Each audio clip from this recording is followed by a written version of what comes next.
नमस्कार, आप देख रहे हैं सुनो पॉलिटिक्स न्यूज। आइए आज सुबह की कुछ बड़ी खबरों पर एक नजर डालते हैं। उसके पहले चैनल पर नए हैं तो चैनल को सब्सक्राइब करना बिल्कुल ना भूलें। बता दें कि सबसे पहली खबर आ रही है सरकारी कर्मचारियों के लिए अच्छी खबर, 27.5% बढ़ेगी सैलरी, कुछ राज्यों ने दे दी मंजूरी।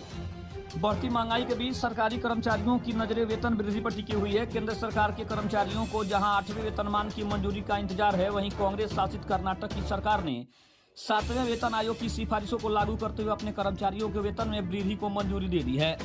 सोमवार को मुख्यमंत्री सिद्धारमैया की अध्यक्षता में हुई कैबिनेट की बैठक में घोषणा की गई कि सरकारी कर्मचारियों को 1 अगस्त से 27.5% वेतन वृद्धि दी जाएगी। जीतन सहनी की हत्या पर आग बबूला हुए तेजस्वी यादव, नीतीश सरकार को जमकर सुनाई खरी खोटी। वीआईपी के प्रमुख मुकेश सहनी के पिता जीतन सहनी की हत्या पर सियासत भी तेज हो गई है। सत्ता पक्ष जहां कार्रवाई की बात कर रहा है, वहीं विपक्ष नीतीश सरकार पर पूरी तरह से हमलावर हो गया है। इसी क्रम में अब आरजेडी नेता और बिहार विधानसभा में नेता प्रतिपक्ष तेजस्वी यादव का सबसे बड़ा बयान सामने आया है। केजरीवाल के पुराने साथी भी आपको देंगे टेंशन, कर दिया बड़ा ऐलान। दिल्ली में अगले साल विधानसभा चुनाव होने हैं।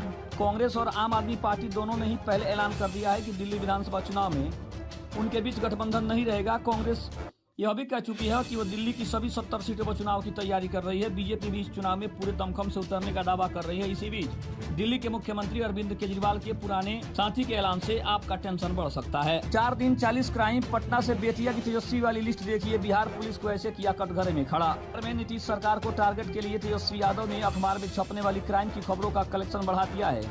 3-4 दिनों पर लिस्ट बनाकर सोशल मीडिया एक्सपर्ट जारी करते हैं। वैसे बिहार में होने वाले अपराध हमेशा से सियासी मसला रहे हैं। जो भी विपक्ष में होता है, इसे लेकर सरकार पर हमलावर रहता है। मोदी सरकार के 100 दिन को लेकर मंत्रालयों को खास निर्देश जाने, इससे आम जनता का कैसे फायदा होगा।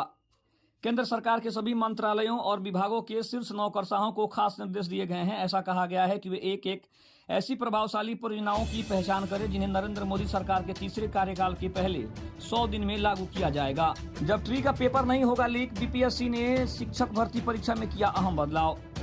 बिहार लोक सेवा आयोग ने तीसरे चरण की शिक्षक नियुक्ति परीक्षा में बड़ा बदलाव किया है। प्रश्न पत्रों से लेकर रिजल्ट की प्रक्रिया में भी इस बार बदलाव दिखेगा।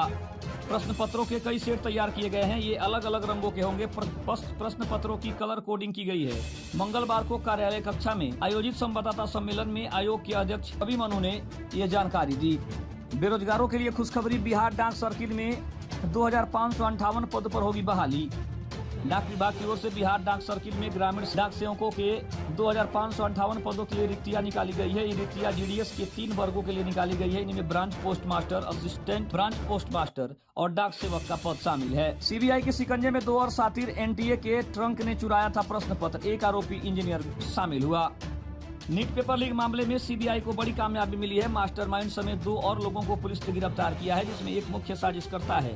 गिरफ्तार किए गए लोगों की पहचान पंकज कुमार उर्फ आदित्य और राजकुमार सिंह उर्फ राजू के तौर पर हुई है। अब फारबिसगंज में पुल बहा, फरमान नदी पर बना था 2 पाया का सेतु। पड़ोसी राष्ट्र नेपाल में लगातार हो रही बारिश से फरमान नदी के जलस्तर में लगातार बढ़ोतरी के कारण प्रखंड के अमहारा पंचायत के वार्ड संख्या 13 में गोपालपुर मझुआ से अमहारा हाट होकर जाने वाली ग्रामीण सड़क 2 पाया की पुल पानी के दबाव में ध्वस्त हो गई। घटना रविवार रात की है। इसमें करीब 15 गांवों के लोग की आवाजाही बाधित हुई है। अब ग्रामीणों को 2 किलोमीटर दूर फारबिसगंज खबासपुर मुख्य मार्ग होकर आवाजाही करनी होगी। उनका खून हमारे घर की दीवारों पर लगा हुआ है। पिता की हत्या पर मुकेश सहनी की भावुक प्रतिक्रिया सामने आई। विकासशील इंसान पार्टी के संरक्षक मुकेश सहनी के पिता जीतन सहनी की हत्या से पूरे प्रदेश में सनसनी फैल गई है। घर में घुसकर उनकी निर्मम हत्या कर दी गई, जिस पर उनके बड़े बेटे मुकेश सहनी ने मार्मिक प्रतिक्रिया व्यक्त की है। उन्होंने कहा है कि यह घटना हमारे पूरे परिवार के लिए अत्यंत दुर्भाग्यपूर्ण और असहनीय है। बता दें कि ये थी आज सुबह की कुछ बड़ी खबरें। खबर कैसी लगी कमेंट में जरूर बताइएगा। तब तक के लिए धन्यवाद। जय हिंद, जय भारत।